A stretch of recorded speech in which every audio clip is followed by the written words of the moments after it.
Jueves 12 de julio del 2018, amigos, es un gusto estar nuevamente con ustedes aquí en la emisión estelar del Comercio TV, con lo más destacado en esta jornada. Aquí iniciamos. La defensa del expresidente Rafael Correa está a la espera de ser notificada sobre una supuesta acción legal en contra del exmandatario realizada en Colombia, que se habría abierto por el presunto delito de violación a la soberanía. Esto en relación al secuestro del exasambleísta Fernando Balda.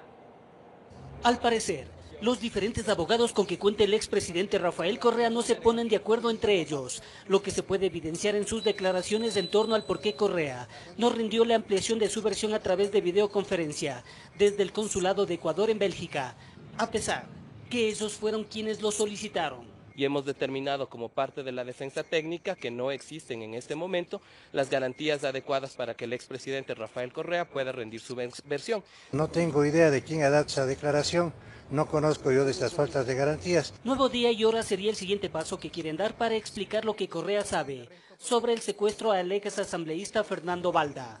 Que no se presentaba en el consulado de Bélgica porque no existen para él las garantías dentro del consulado del Ecuador y que solamente daría la versión si se lo hace en el consulado de Bolivia en Bélgica. Esto ocurre mientras sale a la luz información desclasificada de la Secretaría Nacional de Inteligencia SENAIN sobre el operativo Guayacán.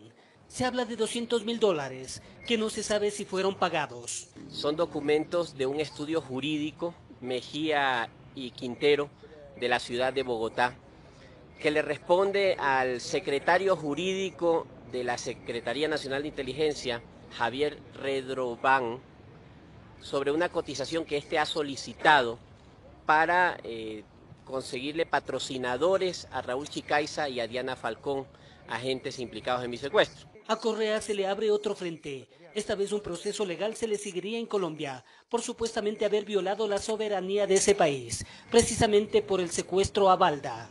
Tendrá que llegar las notificaciones correspondientes de Colombia de ser el caso, pero ratificar en ese sentido y recordar que existe ya un proceso abreviado que es el que motivó precisamente aquello donde se habló de un tema de secuestro atenuado. Evidentemente no le pueden procesar por secuestro en Colombia, no deberían por un tema del no bis in idem, pero en Colombia existe un delito que se llama la violación a la soberanía. Sería entonces por este delito por el cual tendría que él ser procesado en Colombia. Informó Héctor Romero. Varios exfuncionarios son convocados por la Fiscalía General del Estado para que rindan su versión del 17 al 30 de este mes en torno a la muerte del general Jorge Gabela. Entre otros, estarían convocados María Fernanda Espinosa, Vinicio Alvarado y Fernando Cordero. Por segunda ocasión, el ex fiscal general Galo Chiriboga prefirió evadir a la prensa e ingresar a la Fiscalía por la puerta posterior para rendir su versión en torno a la muerte del general Jorge Gabela. Ramiro Román, abogado de la familia Gabela, contó parte del desarrollo de la diligencia legal. Que le entregaron el informe final del Comité Interinstitucional, pero que, como decía en la conclusión, que era delincuencia común, él como fiscal no investigó nada. ¿Y era la obligación de él investigar? El 195 de la Constitución dice todo lo que tiene que hacer el fiscal. Y dentro de la investigación lo que tiene que hacer el fiscal es en el caso y continuar la investigación. Sin embargo, Chiriboga habría tenido participación en la investigación del supuesto pago de $20.000 a un doctor Astudillo, pero que ese informe lo remitió al Ministerio de Justicia Cecilia Armas, fiscal subrogante. Los actos de acción y omisión se tienen que ir calificando por la Fiscalía. Y justamente por eso se le va a pedir una cita al fiscal general, porque se tiene que ir analizando quién más tiene que venir, aparte del doctor Galo Chiriboga. En un nuevo impulso se citan algunos exfuncionarios quienes deberán acudir a la Fiscalía General a rendir su versión del 17 al 30 de este mes. Entre estos están Fernando Cordero, María Fernanda Espinosa, Vinicio Alvarado, Miguel Carvajal, Homero Arellano y Ledy Zúñiga. Javier Córdoba es convocado por segunda ocasión. Había un comité, había un presidente del comité que era la ministra, posteriormente el fiscal sí conoció y claro, por obvias razones toda la información pasaba a la presidencia porque el decreto 1317 dice justamente que toda la información tenía que conocer el presidente. Entonces estamos hablando de todo un esquema. Informó Héctor Romero. Mientras que la comisión ocasional encargada de analizar la documentación relacionada con la muerte del excomandante general de la Fuerza Aérea definió el plan de trabajo a seguir. Las primeras comparecencias en recibir los comisionados serán la de familiares de Gabela y ministros que formaron parte del Comité Interinstitucional bajo el Decreto Ejecutivo 1317 en el gobierno del expresidente Correa. Por unanimidad de la comisión ocasional que analiza los documentos relacionados con la muerte del general Jorge Gabela, aprobó su cronograma. Según el presidente de esta comisión, el asambleísta César Litardo, hasta el 30 de julio de este año deberán efectuarse todas las comparecencias. Y la primera comparecencia que será el próximo día lunes de los familiares del general Gabela. Entre las comparecencias, la asambleísta Janine Cruz manifestó que por omisión en este caso también deberán asistir varios actores políticos. Bajo el decreto 1317, la responsabilidad recae directamente en el expresidente de la República, el economista Correa. La expresidenta de la Asamblea Nacional constaría en esta lista. En Gabriela Rivadeneira, por ejemplo, ¿por qué no se debatió el informe de minoría que presentó el exasambleísta Diego Salgado? Según Cruz, la asambleísta Silvia Salgado es otra política que deberá responder a la comisión. ¿Bajo qué argumento archivaron el juicio político al exministro Ponce presentado por el coronel Fausto Cobo? El vicepresidente de esta comisión ocasional multipartidista, Ángel Gende, manifestó que actores del sector privado deberán acudir para contribuir a esclarecer este caso. Yo también voy a pedir la comparecencia de las empresas que estaban participando, que estaban ofertando el proceso de adquisición de los helicópteros Druel. Además, se indicó que se crearán 2 subcomisiones, las cuales se encargarán de analizar la documentación que reposa en la legislatura sobre el caso del asesinato del general Gabela. El informe final, señala el cronograma, deberá ser presentado el próximo 10 de octubre. Se espera que el mismo puntualice las posibles motivaciones que determinaron la muerte del excomandante general de la Fuerza Aérea. Informó Javier Rosero. El Contralor General del Estado, Pablo Celia, anunció que se ha iniciado un examen de auditoría al manejo de los fondos previsionales que pasaron a ser manejados por el Banco del Seguro Social, luego de la reforma a la Ley de Seguridad Social impuesta por la Asamblea. Era mediados de 2015 y la Asamblea aprobaba una polémica reforma a la Ley de Seguridad Social que ordenaba el traspaso de los fondos previsionales de empleados de varias entidades para que los maneje el Banco del IES. Esta decisión afectó a 69 entidades que manejaban fondos previsionales privados, entre los más grandes el Fondo de Cesantía del Magisterio Nacional, de FLOPEC, de TAME, de varios municipios y consejos provinciales, así como de universidades. 3 años después de esta decisión, el Contralor anuncia que tras recibir denuncias de irregularidades en ese traspaso y en el manejo actual de los fondos, se ha ordenado iniciar una auditoría completa. Al cumplimiento de los requisitos para el traspaso de los fondos complementarios previsionales cerrados y también a la administración de estos recursos. La auditoría contempla una revisión a las entidades que manejaron ese traspaso, entre ellas el Banco del IES y la Superintendencia de Bancos. Luego de haber realizado un análisis de un conjunto de denuncias que se refieren a los procedimientos por los cuales se ejecutó el traspaso de fondos privados, algunos con participación estatal. Según los perjudicados, el monto de traspaso de estos fondos superaría los 1.200 millones de dólares. Ellos esperan que tras la auditoría se logre que la administración de esos fondos regrese a lo que ellos consideran sus verdaderos dueños. Que nuestros dineros, nuestros ahorros, que centavo a centavo lo vamos poniendo en diferentes fondos, en diferentes bancos, en diferentes cooperativas, donde nosotros querramos tener nuestro dinero, nosotros somos los únicos que podemos decir quién nos lo administra y cómo lo administra. Este traspaso viola expresas normas, principios, derechos y garantías constitucionales, como el derecho a la seguridad jurídica, el derecho a la defensa, porque jamás se nos notificó a los jubilados y a los partícipes que pasamos al fondo. Quedamos en la más absoluta indefensión. Informó Javier Gallo. La Asamblea Nacional se allanó al veto parcial enviado por el Ejecutivo a la Ley de Educación Superior. Con esto, la reforma a la ley entrará en vigencia una vez que sea publicada en el registro oficial. Se confirma que los institutos tecnológicos serán considerados como instituciones de tercer nivel. Además, se ratifican las reformas a los procesos de ingreso a las universidades. Con 98 votos a favor, la Asamblea se allanó al veto parcial del presidente de la República a la reforma de la Ley de Educación Superior. En la legislatura reconocían que el veto impuesto por el presidente le daba mayor claridad a esta ley. Que hay una urgencia de que esa ley entre en vigencia y que mejor sea con el conocimiento de la Asamblea Nacional sobre este veto parcial. Aseguraban que con este allanamiento se dará vía libre para que la educación superior sea inclusiva. Se ratifican las reformas en los métodos de ingreso a las universidades y la necesidad de que los jóvenes puedan acceder a la educación superior. Ley de educación superior que nos garantiza ese futuro pleno para todos los ecuatorianos, que nos garantiza ese progreso que sentimos, que necesitamos y que nos merecemos todos los ecuatorianos.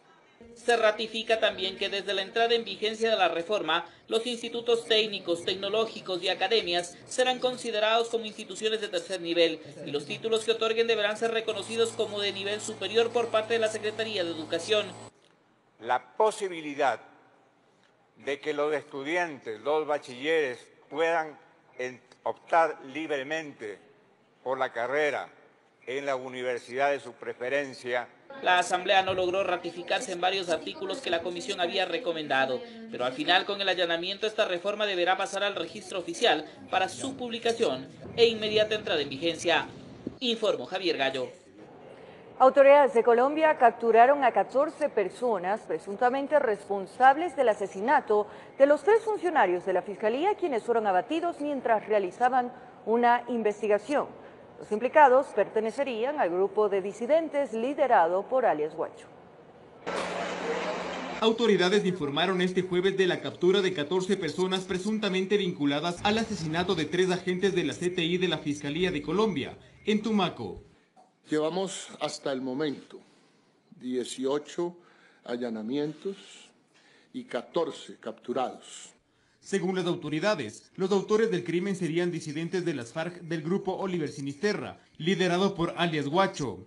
Tenían en su poder fusiles, pistolas, revólveres, 2 granadas, explosivos, equipos celulares, un radio de comunicaciones de alta tecnología, un computador y droga. Los 3 empleados de la CTI fueron emboscados por los disidentes mientras se desplazaban a la ciudad de Pasto en un vehículo, después de realizar una investigación en la zona de Tumaco. Fueron masacrados, ellos venían ya de un procedimiento con orden de trabajo, los detuvieron y los masacraron. Y algunos al parecer fueron quemados. Según el equipo de Medicina Legal de Colombia, la muerte de los agentes fue producto de los disparos. La muerte obedeció a lesiones producidas por el paso de proyectil de arma de fuego. Los cuerpos que estaban incinerados, 2 de ellos, la incineración fue posterior a la muerte. Tras recibir la lamentable noticia y entre lágrimas, familiares de las nuevas víctimas de la disidencia de las FARC recordaron la última vez que vieron con vida a sus allegados. Me dijo, mamita, dijo, yo tengo que salir, pero no me dijo dónde. Y yo le dije, bueno, que el Señor me lo bendiga. Ilusionado que venía el jueves porque se iban a la madrugada, se iban de vacaciones con las niñas para un pueblo, para el cafetero.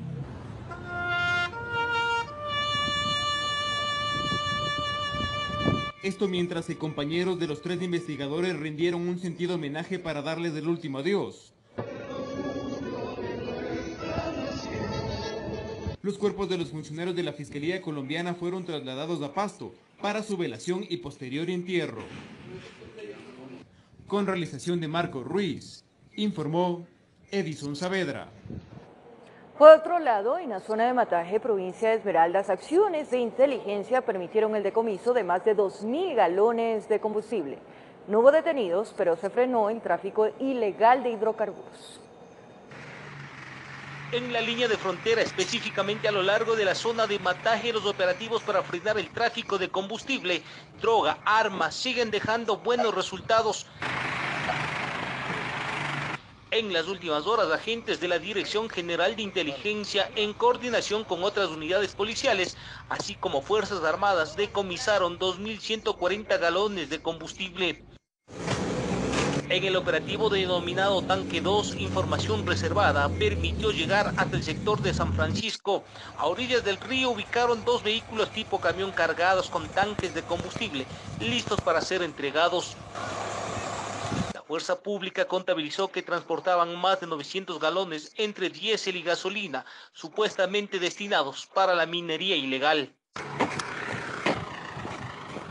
Horas más tarde, las unidades operativas se vuelven a activar. En esta ocasión, agentes de inteligencia divisan un camión abandonado en un camino de tercer orden a un costado de la vía Mataje. El vehículo estaba cargado con 1.245 galones de combustible. 2 golpes a una presunta organización dedicada al tráfico de hidrocarburos, además encargada de abastecer de gasolina, diésel y precursores químicos al grupo de delincuencia organizada liderado por alias Guacho. Rutas hostiles que están bloqueadas al libre tránsito de las organizaciones narcodelictivas, informó Iván Casamen. Para el próximo 6 de agosto está prevista la audiencia de allanamiento a juicio por la muerte del estudiante universitario David Romo. Su familia y defensa técnica piden que sean incluidas personas que tendrían responsabilidad en el hecho y no han sido procesadas. El juez ha dicho que no tiene los vínculos necesarios para entender qué pasó antes del cautiverio de David Romo en la clínica donde supuestamente lo asesinaron. Entonces se dejó abierta la posibilidad para que, respetando el debido proceso, se investigue todo lo relacionado a la presencia o lo que sucedió con David Romo antes de estar en la clínica de rehabilitación. Eso es importantísimo, porque en este proceso no están involucrados los señores del bus en donde David fue asaltado, robado o olvidó el teléfono celular, por ejemplo. Trabajadores de petroleras privadas exigen el aumento del monto de sus utilidades, que fueron reducidas del 15% al 3% en el gobierno pasado.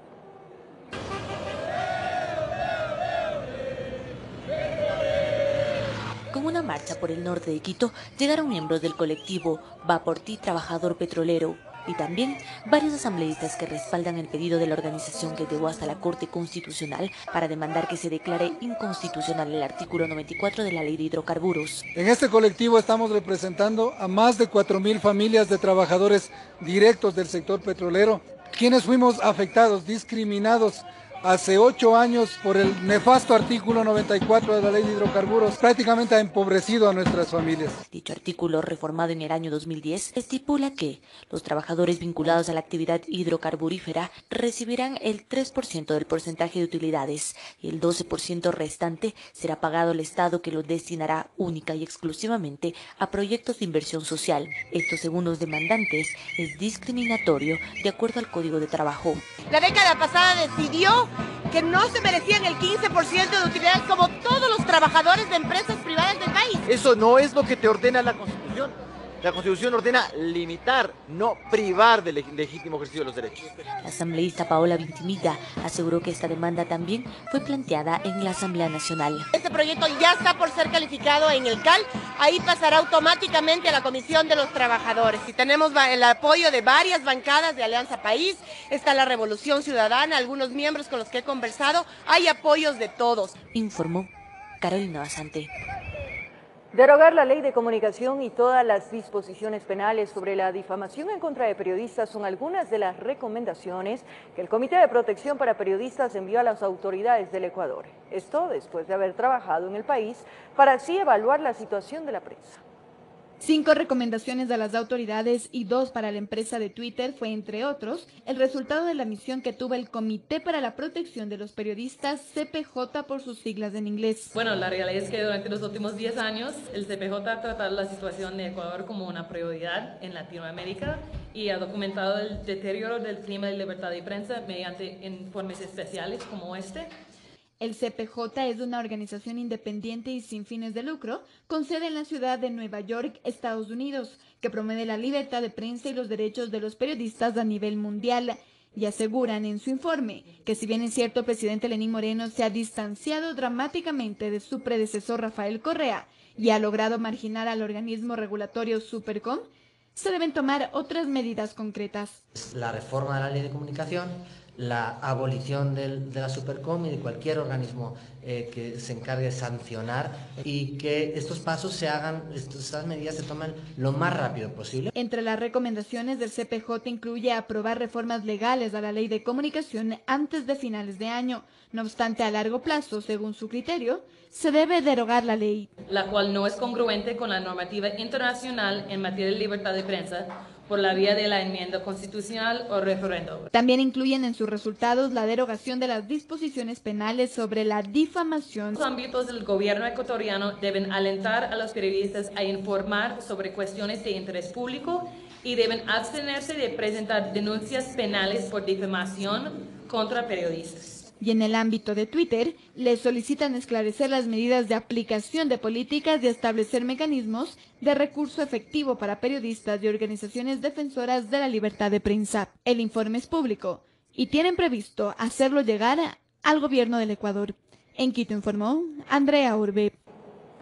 El Consejo Metropolitano espera que los resultados de las investigaciones sobre el presunto deshueso de 35 vehículos recolectores de basura determine responsabilidades, mientras los ediles aseguraron que fiscalizarán el proceso de alquiler de la nueva flota. La noticia de un posible deshueso de 35 vehículos recolectores de basura preocupa al Consejo Metropolitano, quienes enfatizaron que vigilarán las investigaciones hasta que se identifiquen a los responsables. Son ejemplos clarísimos de una pésima administración de los últimos gerentes de Maceo, algo que, asisto, ya habíamos venido alertando y que son los causales de la crisis que tiene Maceo. Es inadmisible que una gerencia 6 meses después y por un informe de una dependencia externa se entere de esta situación. Creo que esto habla bastante mal de las anteriores gerencias. Varios ediles argumentan que el anuncio de la presunta desaparición de los vehículos recolectores evidencia un mal manejo de la empresa municipal, en especial porque cuando se declaró a Maceo en emergencia, no se conoció de la falta de estas unidades. El problema de fondo es una empresa que no se encuentra bien gestionada y una empresa que en función de esta crisis causada por la misma administración se ha visto obligada a hacer un contrato de arrendamiento. Además, algunos concejales temen que el deshueso de los recolectores haya ocurrido en las instalaciones de Maceo, mientras laboraba el personal operativo y ejecutivo. Y no podemos pensar que en 4 años ni uno de los varios gerentes que pasó por esta empresa haya encontrado que los propios trabajadores de la empresa de Maceo le estaban haciendo daño a la empresa. Por lo que continuarán solicitando la información necesaria sobre el proceso de alquiler de la nueva flota a fin de garantizar que estos hechos no vuelvan a ocurrir, informó Sofía Vintimilla. Atención, el ministro del Interior, Mauro Toscanini, se pronunció este 12 de julio sobre varias personas que se hacían pasar por ministros de Estado con el fin de engañar a los ciudadanos incautos. Al momento se conoce que se encontraría una persona detenida. No son funcionarios públicos, son gente que engaña, que se toma el nombre y lleva ahí una nota, falsifican una tarjeta y se toman el nombre de funcionarios. No, esto ocurrió hace unos cuantos días y se capturó el día de ayer una persona. Y el presidente de la República, Lenín Moreno, cumplió una agenda de trabajo en la ciudad de Cuenca. El primer mandatario entregó las obras de reconstrucción y ampliación de la vía Cuenca-Azogues. Presidió el gabinete itinerante desarrollado en el Centro de Alto Rendimiento. El presidente del Ecuador, licenciado Lenín Moreno, estuvo en la capital Azuaya para cumplir con la agenda de trabajo planificada en su visita a la ciudad serrana. El primer mandatario en acto público, que contó con la presencia de autoridades y pobladores de las provincias de Azuay y Cañar, entregó a estas comunidades las obras de reconstrucción y ampliación de la vía Cuenca-Azogues-Biblián. Esta carretera va a permitir que el índice de accidentes, gracias a su colaboración, disminuya drásticamente. Nosotros seguiremos trabajando por Cuenca, por Azuay, por Cañar, por Azogues, por Biblián. Seguiremos haciéndolo, no únicamente con obras como esta, sino con todo lo que hemos denominado el programa, el plan Toda una Vida. El ministro de Obras Públicas, ingeniero Boris Palacios, resaltó la importancia de esta obra de 42 kilómetros, cuyo monto alcanza $135 millones y beneficia a estas dos poblaciones hermanas. Gracias a su compromiso, señor presidente, su decisión política, podemos decir que hemos vencido obstáculos para poder hacer realidad obras como las que hoy entregamos en esta región. que sin lugar a dudas benefician de manera directa a nuestros ciudadanos. Luego de este evento gubernamental, el primer mandatario presidió el gabinete itinerante con todos los ministros de Estado. Dicha reunión se llevó a cabo en el Centro de Alto Rendimiento de Cuenca. En este encuentro mensual se analizaron temas locales y nacionales. En el orden del día estuvieron incluidos básicamente 3 temas, yo diría, relevantes. El tema de la Alianza para Gobierno Abierto. El segundo tema que se trató en el gabinete es lo relacionado con la sede de Quito. Finalmente hicimos una presentación de parte del señor gobernador de la SUAY con las acciones del gobierno nacional en territorio, donde se expuso todos los problemas que se identificaron en esta intervención en territorio. Desde la ciudad de Cuenca informó Francisco Ramírez. Estamos de vuelta en el Comercio TV y les contamos que detienen a 5 personas que se dedicaban al traslado y almacenamiento de clorhidrato de cocaína en una casa ubicada en la ciudadela Guayacanes, en el norte de Guayaquil. La operación Paraco logró decomisar 151 kilos que, según la Dirección Nacional Antinarcóticos, iban a ser enviados a Europa. Pretendían sacar 100 paquetes que se encontraban en 4 sacos de yute en este vehículo de alta gama de una casa ubicada en la ciudadela Guayacanes, norte de Guayaquil. La operación Paraco provocó la aprehensión de 5 sujetos, 2 de ellos con antecedentes penales.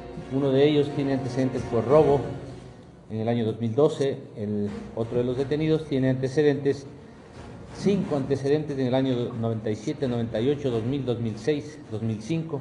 Según la Dirección Nacional Antinarcóticos, la droga era almacenada en la vivienda donde se encontraron otros 64 ladrillos, pues la consigna de fondo era sacarla al mercado europeo. Lo saben por las otras evidencias. Porque parte de la indumentaria decomisada está una cizalla, hay otros accesorios que utilizan para poder hacer el famoso gancho ciego que conocemos en los contenedores. Decomisaron además 12 teléfonos celulares y $11.500 en efectivo. También esta camioneta doble cabina que presumen era utilizada para dar seguridad al domicilio implicado. No tienen datos, sin embargo, sobre las potenciales conexiones portuarias. El coronel precisa que buscan evitar. Ustedes recordarán, hace años atrás, teníamos un caso de drogas en el puerto, iba preso el exportador, iba preso el comisionado a ver el producto, iba preso el transportador.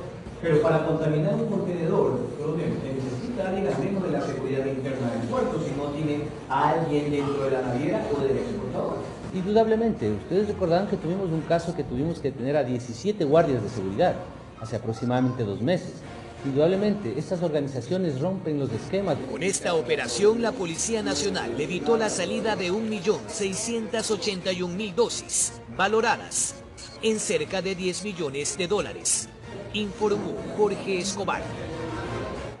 Recorremos el país. En Loja, la Policía Antinarcóticos da un nuevo golpe al narcotráfico. Se logró sacar de circulación un aproximado de 189.520 dosis de marihuana. Un nuevo golpe a organizaciones que se dedican al microtráfico en Loja. El alcaloide venía desde la ciudad de Quito en una cooperativa interprovincial, 44 paquetes de marihuana y 1 de cocaína.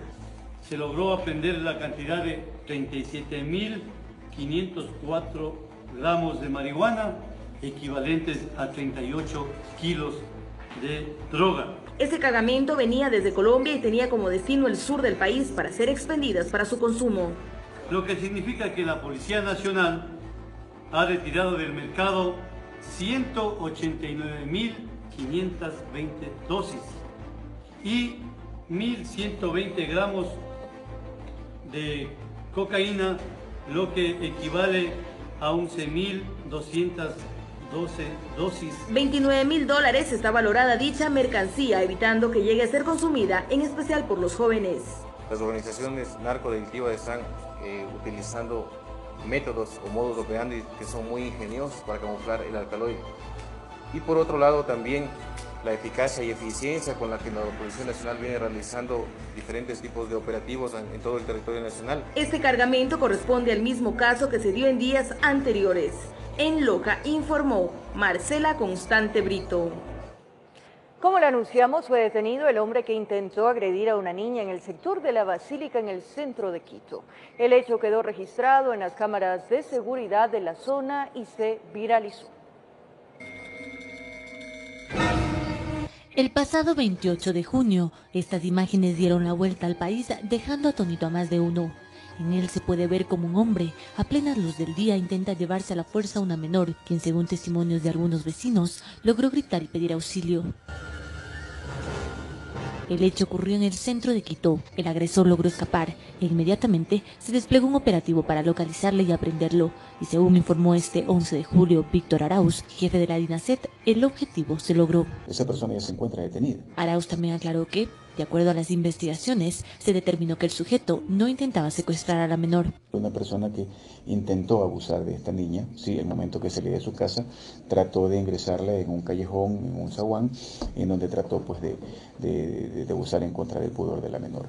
En este caso no hubo la intención de secuestro. Sin embargo, el titular de la Dirección Nacional de Delitos contra la Vida, Muertes Violentas y Extorsión recordó a la ciudadanía la importancia de denunciar a tiempo si se sospecha la desaparición de un ser querido. Un ejemplo, si su hija, su sobrina tiene que llegar del colegio a las 2 de la tarde y hasta las 3:30, 4, usted no tiene una comunicación con ella, automáticamente puede acercarse a cualquier unidad de policía comunitaria. No hay que esperar esas 72 horas, es inmediato. Además, aconseja tener un buen canal de comunicación en el entorno familiar para que exista confianza entre padres e hijos. También recomienda controlar el uso de redes sociales para evitar la divulgación de información sensible que gente sin escrúpulos puede utilizar para acercarse a los menores.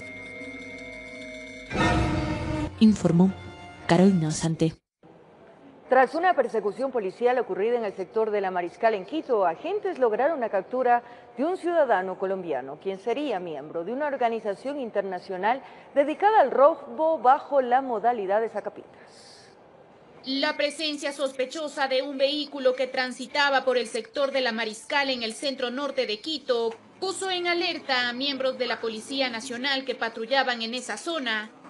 Pues le tenemos ya registrados a estos ciudadanos con anterioridad, el mes anterior, de quienes ya se levantó cierta información respecto a posibles actividades ilícitas relacionadas con robo a entidades comerciales y financieras, y en ese sentido es que nosotros hemos incrementado el patrullaje. Eran 2 sujetos los que se movilizaban en el vehículo. Uno de ellos, al percatarse de la presencia policial, intentó escapar en precipitada carrera.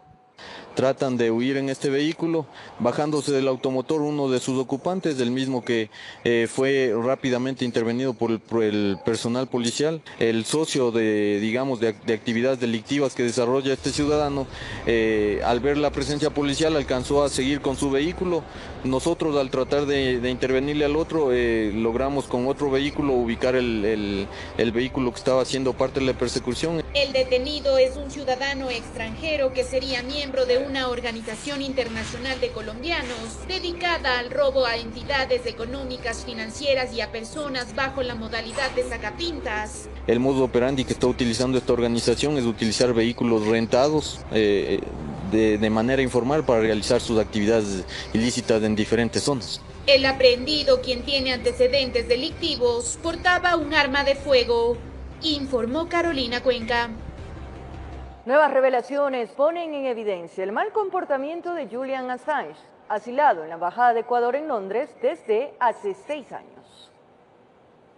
Julian Assange lleva asilado en la Embajada de Ecuador en Londres desde junio de 2012 y su estancia en dicha delegación diplomática ha sido cuestionada desde el inicio, no solo por cómo quedó Ecuador frente al mundo, sino porque se ha revelado el mal comportamiento del hacker durante su estancia. Según un documento de 2014 revelado por el portal La Fuente, el embajador Juan Falconi solicitaba ayuda al entonces ministro Ricardo Patiño, pues la situación era complicada. Según se detalla, el domingo 22 de junio, Assange se paseó en patineta por el corredor de madera de la embajada el día 22 de junio, lastimando pisos, paredes y puertas. Pero los incidentes no se quedaron allí. También se informó que resulta notoria la agresividad permanente, provocación y desafío demostrados por Julian Assange contra el guardia de seguridad, quien todo el tiempo mantiene una actitud no confrontacional. Las pruebas de esto fueron recabadas por Fernando Villavicencio, autor de la investigación. En las imágenes se pueden ver las marcas dejadas en el cuello del operador de seguridad debido a las agresiones de Assange. Y también, en otras, se ve al hacker y a varios de sus invitados cuando acorralaron e increparon al guardia y luego Assange intentó luxar su brazo. Pero más allá del comportamiento del hacker, se investiga los intereses ocultos que habrían generado un supuesto acuerdo entre Assange y el gobierno pasado para supuestamente concederle el asilo a cambio de su silencio. Cuando Wikileaks hace una de las más grandes filtraciones del año 2010, entre esas filtraciones llegan y tocan a algunos funcionarios del gobierno ecuatoriano, entre ellos principalmente las relaciones de Rafael Correa, Ricardo Patiño. Entre ellas se habla de que las FARC habrían entregado dinero para la campaña de Rafael Correa. Para el caso de Assange, se habrían destinado millonarios recursos económicos desviados de Cancillería y la Secretaría de Inteligencia. Sobre esto, ya tiene conocimiento la Fiscalía, que ahora revisa la información entregada por Villavicencio. En tanto, continuamos a la espera de poder contactarnos con los mencionados en la investigación para obtener su postura frente a los señalamientos. Informó Carolina Basante. Bueno, y Ecuador brilló en cambio en el Canal de la Mancha. ¿Qué les parece? Sara Palacios, la nadadora nacional, consigue cruzar por primera ocasión en toda nuestra historia, cruzar precisamente el Canal de la Mancha, ni más ni menos. Neisy Dahomes, en cambio, la pesista ecuatoriana, es triple medallista de oro en el Campeonato Mundial Juvenil en halterofilia. Sensacional. Aquí está el detalle. La nadadora Sara Palacios, de 32 años de edad, logró ser la primera mujer ecuatoriana en cruzar el Canal de la Mancha, una prueba de 34 kilómetros entre Inglaterra y Francia, en un tiempo de 12 horas 58 minutos. Sara lleva nadando aproximadamente 1 hora y media, 5 kilómetros, y estamos alejándonos ya de las costas de Inglaterra. Durante la prueba, la deportista estuvo acompañada de su esposo, quien pudo hacer público un video en donde se ve cómo Sara avanza a buen ritmo. A pesar de no poder cumplir con el tiempo estimado debido al cambio de corrientes, Sara ha establecido un nuevo récord para Ecuador. Al igual que Sara, la pesista ecuatoriana Neisy Dahomes alcanzó 3 medallas de oro en el Mundial Juvenil de Levantamiento de Pesas que se desarrolla en Tashkent, Uzbekistán. Neisy levantó 115 kilogramos de arranque y 140 en envión para un total de 255 kilogramos. Esta será la última participación de la joven ecuatoriana en un torneo juvenil, pues desde el próximo año deberá entrar en la categoría absoluta, con la realización de Andrés Reina, informó Edison Saavedra. Definitivamente espectacular. Siempre la representación deportiva ecuatoriana nos hace quedar muy bien y muy en alto el nombre de nuestro país. Felicitaciones a Sara y a Neisy por estos logros a nivel mundial, a nivel internacional. Amigos, esto en cuanto a la información deportiva. Sigan con nosotros que hay más aquí en El Comercio TV. Gracias por su compañía y cariño. Un abrazo grande para todos.